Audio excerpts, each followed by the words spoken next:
Want to know what goes on our extra podcast every week? Here's a little taste for you.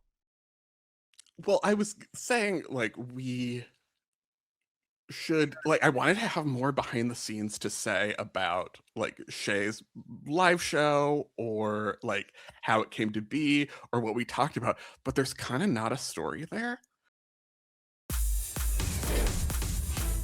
Welcome to GymCastic Behind the Scenes. This is the weekly Q&A podcast that we do to answer your questions for our Club Gym Nerd members who support us all year long. Also, after competitions, we go live, immediate reactions like Classic, Nationals, and Rotterdam for World Championships. And today is May 1st. And you may have heard we had a live show with Chae Campbell, and it was amazing and really fun. And you can get a replay ticket and watch it now if you missed it when it happened. And if you're a Club Gym member like you guys are who are watching right now, get $5 off with your club member login. Here is a little sample from the live show. And if you're not a visual listener, you might hear just a lot of yelling because there's a lot of yelling and laughter and applause because wild things happen on stage during the live shows. Going past the line on floor. Out of bounds. Skip. They made it to Final Four, but no one kind of expected it. Minnesota. Brooklyn Moors. Oh, December's I want to know what your thoughts are on the growing trend of two-pass routines. Yeah, it was a time. I knew that it wasn't for me to train in that environment, so I said peace and moved on and still succeeded. So let's talk about your UCLA era, because you went through the whole, it's like a full Taylor Swift, all the albums. This is actually really the first time that I'm even really talking about it, to be honest, in full. So dynamics, team culture, what it was like being on the team in that 2022 season, Chris's last season there, and maybe just an inside look for those of us who were outside and on what was going on inside the team. No one could actually tell them, yes, she said this. You're either team this person or team that person. Yeah, there's a easy answer and a more complex answer to that. And I wanted to hear from the source what this interview was about. To me, the motives changed and I didn't want any part of that. But my coaches were not racist, and that's the narrative that was kind of put out there. So I didn't agree with that. And it ruined the guy's career. It ruined people's careers. And I felt like, unfortunately, I was part of this era that was not living up to that. Just how you're handling talking about this shows so much of your character and integrity. Thank you. Yeah. That means a lot. We were talking, a pro league, hello? Yes. And sign me up, actually. We're going to step out. We're going to swing our arms. Here. Tap, tap, tap. Out. Who hosts this event right here? GymCastic. Yep. Wow.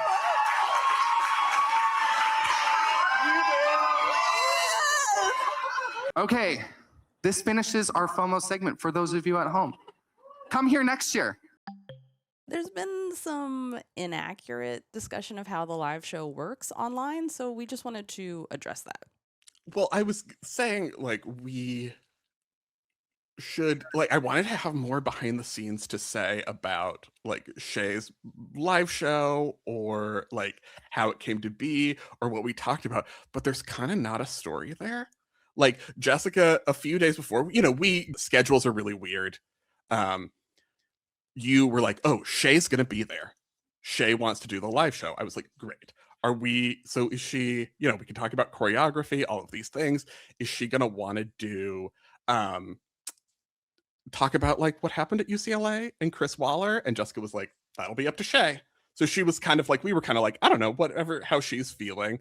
That'll be up to her, what she feels comfortable with. Jessica does a pre-interview with everyone, before, here's what we're going to say, here's what we're going to talk about. And you were like, is this something you'd want to? Do you feel comfortable with this? Chae's like, yeah, I have something to say. I want to talk about it. And then we were like, okay, here's prompt, go. And so that's kind of how things worked out. And I'm like, there's not really a story. There's not like a story there. It's just like, oh, she was like, yeah, I want to talk about this. And we were like, great. I want to hear you. I want to hear what you have to say. I want to hear your story. Yeah. And I think part of what people don't know about the live shows is part of the contract for the appearance is that the live shows are always private. They're a ticketed event. We make that recording available after and people can watch the replay if they couldn't make it live.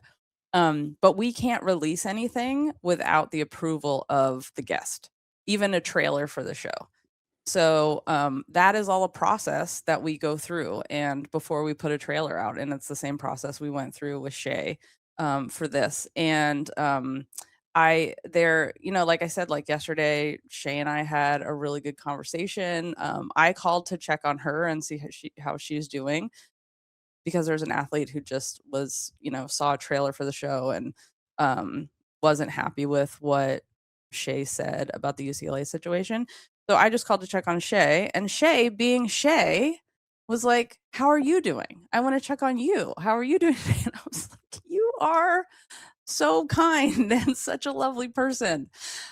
So we had a really great chat yesterday, and again, I was like, "Chae, you should go into politics because we need women like you to save us." Some people, two things can be true at once. Like I always say, people can have different experiences, and there's no problems with us and Chae. Chae had a positive experience. We had a positive experience. We've talked since. It continues to be positive. Yeah, everything's good on this side. And I'm really looking forward to doing more live shows because, like I was talking to Chae yesterday and, just talking about what makes the live show special. And she was like, yeah, it was so fun. I had a great time. And that's how we feel too. It's something we really look forward to. And it's super stressful to put together. And it costs a lot. And, to rent these theaters and take care of our guests and, make sure they have a good experience and that the people who buy the tickets and come live have a good experience. Just making it special. And we couldn't do it without our amazing, amazing volunteers who help us make it happen. And but it's just like, it's a positive thing. And people really like doing it. People like coming to the show. So that's the story about the live show. There's really no story. If you have questions, hop in here and ask us questions now, or you can email us at gymcastic@gmail.com. The subject line is behind the scenes. Rose Catherine says, how do you qualify to the World Team Selection Camp? Can you petition? Do you have to compete at championships? Is it open to only 2026 national team members? Last month, they published the chart. I put for fact checker, I put the chart in our outline where we were, if you want to share that image with people. But they have, so you can petition. There are petition rules as normal. Top 2 all around from nationals are going to make the World Selection Camp, and then a minimum of 8 more people, which includes, people from championships and the petitioned athletes. And then they have the chart of the selection procedures as well, which is different because they're using some scores for automatic, for automatically making the team. They've changed it. It's not just who wins all around on the day 1 of selection camp, like how Dulcie got her spot on the team last year by winning the all around.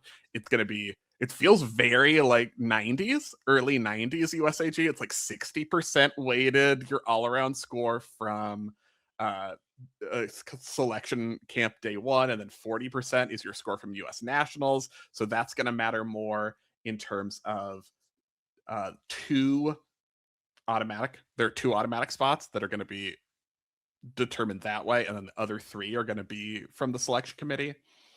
So it's a little different. And I love a chart, a color-coded chart. We have established that, yeah. Yes, it's well done. Laurel says, from what I read, Tanya, etc., get to choose the least restrictive of the current situation in the 5-year rule. But the Gadarova twins, for example, would only be eligible for the 5-year rule, thus 2 years of eligibility. Talking about the new proposed rules that the NCAA came down with, which is this is out of control. We're going to just give everybody 5 years and that's it. No redshirt years, no. Yeah, you can't have. And I think they use that guy who's like 30 and has 7 PhDs. And he has done his like 9th year of eligibility, who's playing football or something. Florida, I think. I feel like we need to have gymnastics needs to have someone with a little power who it creates a carve out for deferring for an Olympic Games in an Olympic sport. Yeah, I agree. Because I think that's too unnecessarily restrictive. But the This thing is is, like if you a have rule 5 made about years- people abusing it in football. If you And have it's like- 5, if you have 5 years though, there already is a carve out. Your 5th But year. what if you defer 2 years to? What if you're supposed to start in 2027 for this is supposed to start this fall? If you're Dulcie, who I think time wise, the people who are like Dulcie Kaler, Jayla Hang, Simone Rose age, who are supposed to start this fall, if they're like, I want to defer to pursue the LA Olympics, I think they should be able to do that and then still get their full eligibility at the end of the LA Olympics. I don't think that should be impeded, and what I don't like about this is that I think it's going to impede that. Yeah. That's I like my the- reading of it, and that's kind of what I don't like about it. It is also just from a more theoretical standpoint. If you are really still trying to maintain the illusion that this is about getting an education, education is not age specific. And you are sending the message that a college education is only something you can do in your late teens and early 20s. And education is for your whole life. And we should encourage people who want to like get a college degree in their 50s to do it, even though I get that, you're probably not making it Chuso. This is what I want. I want Chuso doing college gymnastics. This is the end game for all of it. And I mean, you can in D2 and D3. There's basically no age limit, so you can do that in D2 and D3. And I started to read the proposed rules for D1 and D3, but I think this only is D1 for now. But yeah, I think that is an important thing to remember. Like the Gadarovas I don't think they're coming here to do gymnastics. Like I think that's not going to happen. I think they had a lovely trip to see Ondine and enjoyed the U.S. But if you are an athlete and you want to do a sport and you're 30 and you just got out of the military and you want to use the GI Bill, you can do D2 and D3 and you can have a scholarship still. I think it's the great thing about those divisions that I feel like really enhanced my educational experience. We also had, that crazy insane guy who brought the murderer to the house, and he was one of those. Mhm. But there was being in classes with people who were older, being on teams that people with were older and had like had a whole life before this was like, I love that part of it. And they also cost, I mean, with exceptions, like, the guy that brought the murder to the house, less drama on the teams than the 18. Once again, let's talk about the exception, though. Yeah. Did you know that we do an extra podcast every week? If you enjoyed that sample, you can get more by joining Club Gym Nerd at GymCastic.com.